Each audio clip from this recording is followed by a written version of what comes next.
سوال یہ ہے کہ حضرت عائشہ رضی اللہ تعالیٰ عنہا سے صحیح مسلم کے اندر حدیث نمبر 1176 میں آپ فرماتی ہیں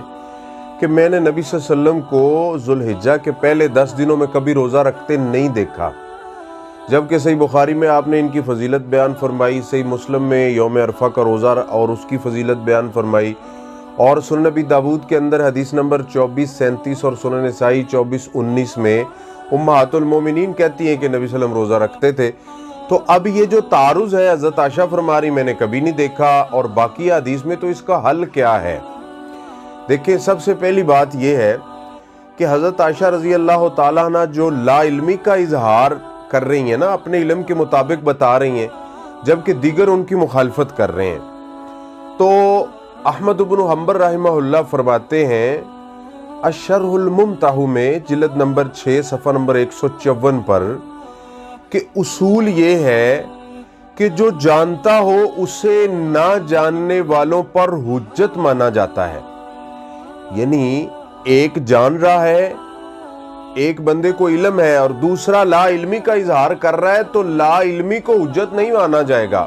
بلکہ جو جاننے والا ہے، جو بیان کر رہا ہے کہ آپ صلی اللہ علیہ وسلم نے یہ فرمایا اور اس کی فضیلت اور سب کچھ، اس کو حجت مانا جائے گا، کیونکہ اس بات کو نفی پر ترجیح دی جاتی ہے۔ یعنی ایک طرف دلائل آ رہے ہیں، آپ نے روزہ رکھنے کا حکم بھی فرمایا اور ان کی فضیلت بھی بیان فرمائی،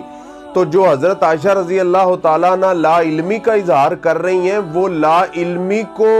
دلائل کے اوپر ترجیح نہیں دی جا سکتی۔ ہو سکتا ہے ان کو پتہ نہ ہو، ان کے سامنے رکھے نہ ہو نبی صلی اللہ علیہ وسلم نے، پہلی بات۔ دوسری بات یہ ہے کہ آپ صلی اللہ علیہ وسلم کا جو فرمان ہے، جو آپ نے فرما دیا کہ یہ کام کرو اور اس کی یہ فضیلت ہے،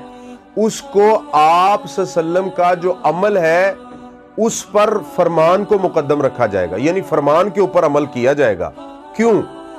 جو نبی صلی اللہ علیہ وسلم نے فرما دیا ہے کہ یہ کام کرو اور اس میں یہ فضیلت ہے،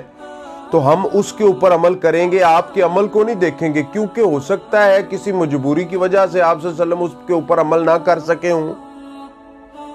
اور تیسری بات، امام نووی رحمہ اللہ نے بھی صحیح مسلم کی شرح میں یہی لکھا ہے کہ ہو سکتا ہے نبی صلی اللہ علیہ وسلم سفر پر ہوں، بیمار ہوں،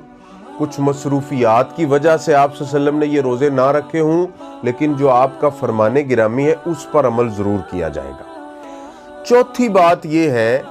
کہ ہو سکتا ہے رسول اللہ صلی اللہ علیہ وسلم نے جان بوجھ کے یہ روزے چھوڑے ہوں،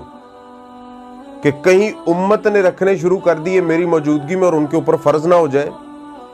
اور آپ کو پتا ہے کہ قیام اللیل اس کی بہت بڑی دلیل ہے۔ نماز تراویح آپ نے 3 دن پڑھائی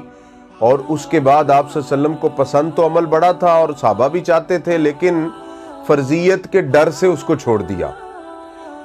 اور آخری بات، حضرت عائشہ رضی اللہ تعالیٰ عنہ کی صحیح حدیث ہی بہت بڑی دلیل ہے، اور اس سے بڑا یہ مسئلہ واضح سمجھ آتا ہے جو صحیح بخاری حدیث نمبر 1128 میں اور صحیح مسلم حدیث نمبر 718 میں حضرت عائشہ رضی اللہ تعالیٰ عنہ فرماتی ہیں کہ میں نے رسول اللہ صلی اللہ علیہ وسلم کو چاشت کی نماز پڑھتے ہوئے کبھی نہیں دیکھا، لیکن میں خود پڑھتی ہوں۔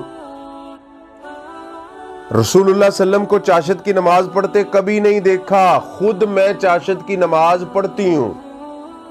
نبی صلی اللہ علیہ وسلم نے کیوں نہیں پڑھی، کیوں نہیں پڑھتے دیکھا؟ حضرت عائشہ خود فرما رہی ہیں کہ ہو سکتا ہے آپ صلی اللہ علیہ وسلم نے اس وجہ سے نہ پڑھی ہو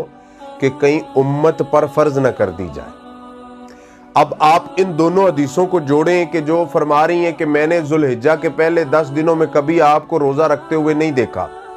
دوسری صحیح بخاری صحیح مسلم کی حدیث میں فرما رہی ہیں کہ میں نے آپ صلی اللہ علیہ وسلم کو چاشت پڑھتے ہوئے کبھی نہیں دیکھا، جبکہ میں خود پڑھتی ہوں،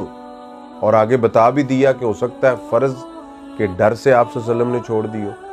تو یہی حضرت عائشہ رضی اللہ تعالیٰ عنہ کا یہ فرمان ہی دلیل ہے اس کی